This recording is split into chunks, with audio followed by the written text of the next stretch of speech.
Hi, so my name is Lucretia Johnson. I'm the Community Outreach Dietitian at the Otis Moss Jr.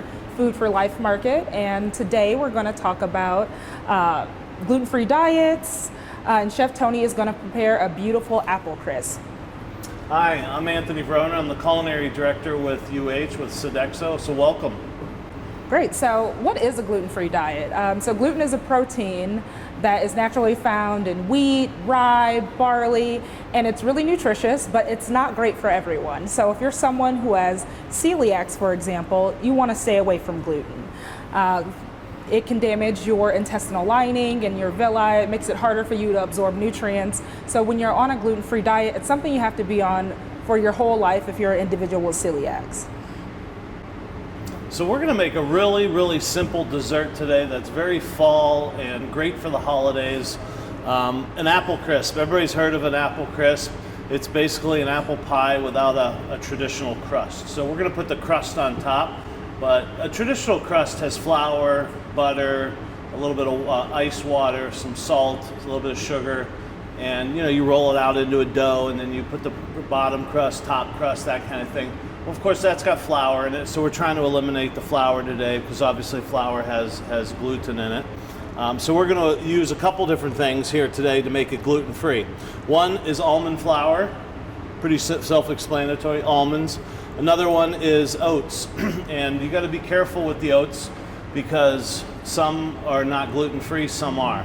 And people ask, well, how come oats are gluten-free? Well, typically they're grown next to wheat fields, and they can get contaminated. So these oats were grown wherever, but not near a wheat field, so they're certified gluten-free. A little bit of sugar we're going on here.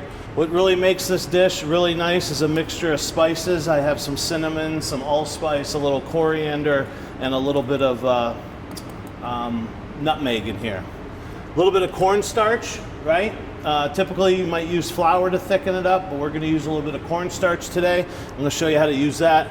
You need a little bit of salt, and another secret ingredient is a little bit of baking powder. I'm going to show you what baking powder does to the recipe. And then a little bit of butter. So this is about 3/4 of a stick of butter, and this is going to serve probably 8 to 10 people. You can serve this obviously at the end of the meal. A little bit of whipped cream or some coconut cream or ice cream or whatever you want, or just straight up as is, okay? So let's get started. So first in the recipe, what do I have you doing? I have you sauteing the apples. What's really important about this apple crisp to me is the type of apples I use. So what I like to use is something very firm and then something that's a little softer, right? So I'm using a Cortland apple. These are all local apples, by the way, to Ohio. And then I'm using a honey crisp, okay? So honey crisp is gonna be a little sweeter, they're gonna be crisp, they're gonna be a little bit more firmer, and the Cortland's got a little bit of more of a softer texture, and it breaks down when you cook it. So why do I want something that breaks down when I cook it? Well, when I bite into that apple crisp, I almost want a saucy consistency when I eat it. So I got this nice, beautiful crust, and I have one in the oven. I'm gonna just check it real quick. And it's bubbling away and getting nice and golden brown. So back to that. So the Cortlands I like. Another technique I do is, in the recipe, I put the apples in a cold pan, okay, and I add a little bit of water, and I bring it up to a simmer. I let the water evaporate, and then I slightly caramelize them a little bit. And what happens is, if you can see this, I have almost some applesauce consistency in there, right? You can see where the apples have broken down. I also added a little bit of sugar to this as well, and then I also added those spices. Okay, so man, it smells like fall. It smells just really awesome. So what I do is I have almost 3 types of apples in here, but only 2. So what I use the Cortlands to give me that little sauce consistency. Then I use the honey crisp for a little bit more firmer consistency. And then right at the end, I chop up some fresh apples and I fold it into it. That does 2 things. One, those cool apples kind of cool it down a little bit, because I'm going to show you we're going to add some cornstarch to this, and we don't want to add cornstarch to something that's hot. And then it also adds just another layer of crispness and crunchiness and freshness, okay? So at this point, what I did is I sauteed it. Those are somewhat tender. They're not 100% tender because we are going to bake this in the oven. At this point, what I like to do is add about a tablespoon of cornstarch. What's that going to do? Once these apples exude some of that juice, it's going to make even more of a saucy consistency. So when you pick up that apple crisp and put it on a plate, you're gonna have this beautiful crust, and then you're gonna have the sauce with some crispy apples. So you got a lot of different textures and a lot of different flavors going on in there. So I'm gonna just mix that cornstarch in. You only need a little bit.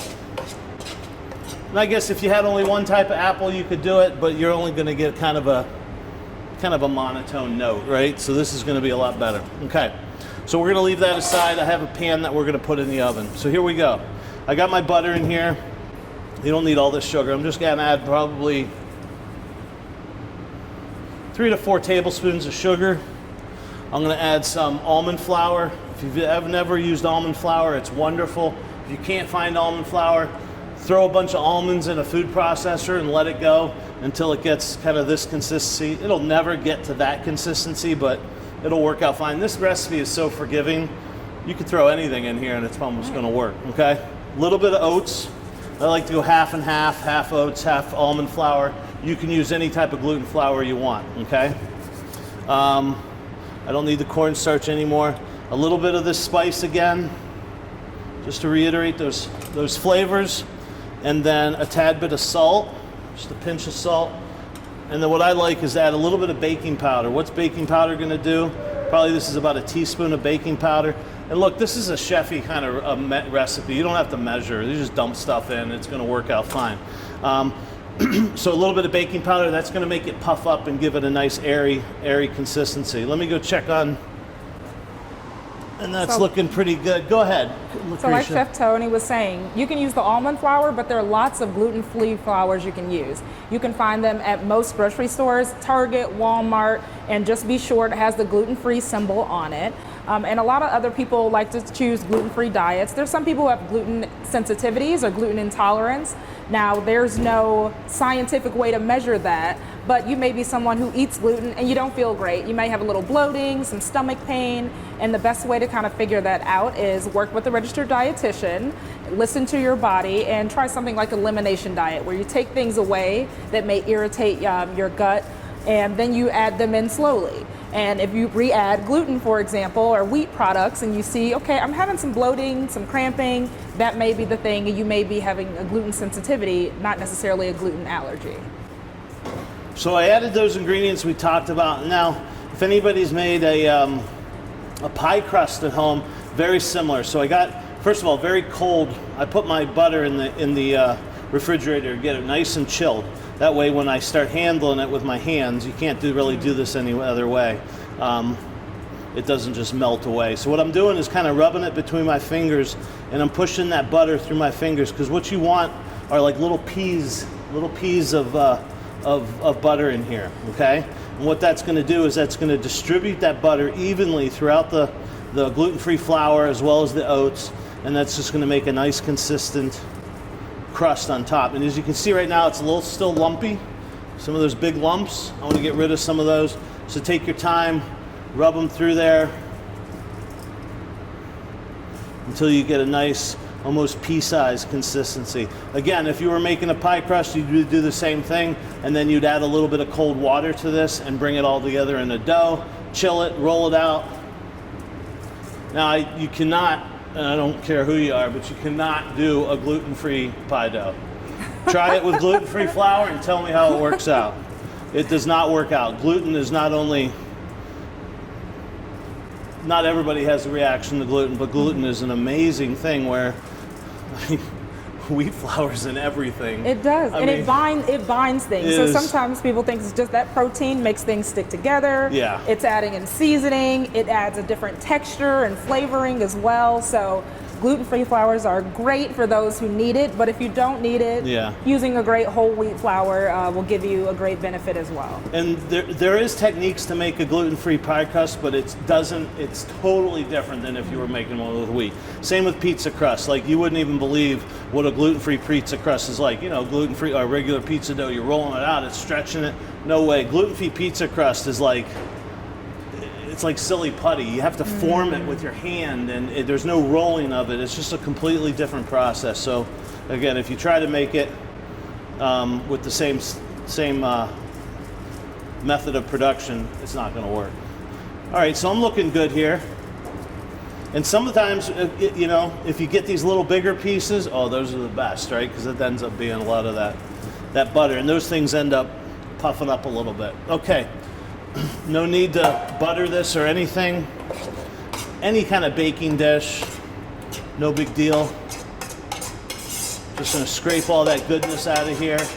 And I'd say in all this recipe, I think I had 3 or 4, how many tablespoons of sugar did I put in there? Oh, 3 or 4. 3 or 4. In Yeah. here, I might have a quarter, half a cup to serve 8, 10 people.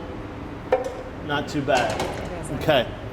Now, I'll spread this out a little bit, but what you don't want to do is pat this down. What I like to do is take both hands and I kind of just let it fall on top. You don't want to push it down. You want that air in there because that's going to end up a lot of nice morsels of golden brown goodness. So I don't really, and for me, the best part of this is the crust or the crumb.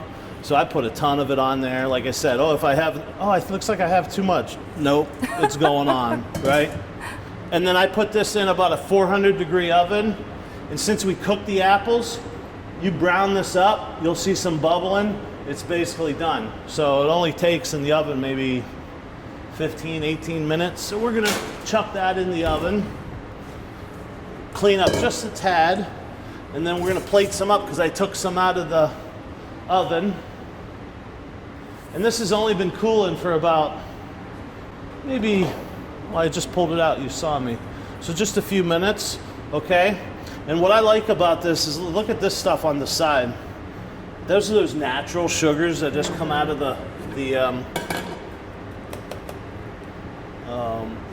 they just come out of the apples, and oh my. And I like to take that, scrape it up a little bit, get some of that in there. So also remember, gluten-free does not mean carbohydrate-free.